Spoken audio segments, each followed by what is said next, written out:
Welcome back for a brand new mini episode of Jori Sports Stories. As always, I'm your host Jori, and on today's episode, we're talking about the Falcons Foolishness. And we're talking about Arthur Smith right now is failing at his job. He's not a product of nepotism, contrary to what Falcons fans want you to believe. And this team should try its luck at Russell Wilson and why.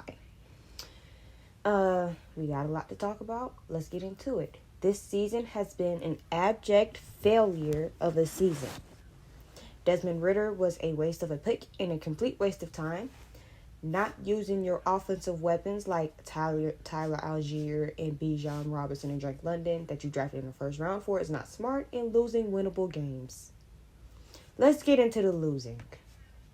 Because it's not just the fact that they're losing. It's the way that they lose. It's kind of like inventing new ways to stall an offense full of talent or something. It's just like we're wasting time here. They've lost so many winnable games where they've been on the verge, and then it just slips away. And it's very infuriating to watch as a casual fan. And if you're a Falcons fan, that you know this is what the Falcons do. And I don't know if it's just an organizational issue or if it's just what Falcons are and falconing, but Arthur Smith has this team not playing to win consistently, and it's kind of irritating. And lazy takes and nepotism takes.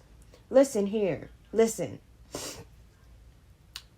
Arthur Smith did not get his job because of nepotism. He got his job from having a number one offense with the Tennessee Titans and the job that he did there. The nepotism take is discrediting and lazy, and it is absolutely mind-boggling that I hear people in general conversation, in general, like out and about, like mind you, I live here in Georgia. I'm going to hear it. He got the job because such and such, he's the owner of Home Depot's, the CEO of Home Depot's son or whatnot. That's not how he got the job. He got the job is because he had his weapons named Derrick Henry, A.J. Brown and company. He turned that Tennessee Titans offense into something very special. And he's been unable to do so now. And the next thing I want to talk about is Russell to Atlanta. Atlanta has the offensive weapons to take care of the business. And they have a top-tier offensive line. That defense is also pretty ding-dang good. And like what I just said about Arthur Smith, even though he's not really doing too good of a job at this moment, he will be trying to save his job. And he will be a lot more patient with Russ and will respect him. Atlanta is a great spot for Russell Wilson. Mind you, Sierra's from here. College Park, Guava Homes, you know. You know what I'm talking about. But she's from here. Atlanta has a top 10 offensive line. They have a top 10 defense. They have the weapons in place. They legit, if they could be consistent on both the offense and the defensive side, that's the consistency, because they have the talent. They are a quarterback and a capable, competent head coach away. And if Arthur Smith can get his stick together, he can get this roster primed to do something like he had that Tennessee Titans roster. I like it. The defense is pretty ding-dang good, can bail Russ out in some situations. Here are my final thoughts about the Atlanta Falcons.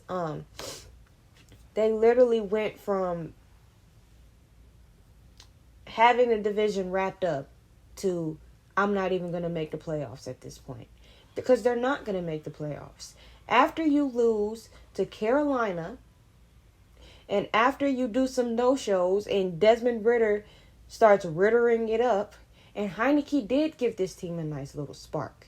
But at the same time, this team is not ready to compete for a championship, and they haven't been ready since after 2016. And they're not any closer now. On their second head coach since that stint. And I'm not a Falcons fan. I used to be, but whatever. They're still not able to make the move. They can't hit on a quarterback. And that's exactly what you get for trying to force out Matt Ryan. Even though, yeah, it was kind of time for Matt to go, but to force him out like that, this is exactly what the Falcons get for mistreating him on his way out and going after Deshaun Watson in front of his face and playing in his face. How's the Deshaun Watson thing turning out right now? But them,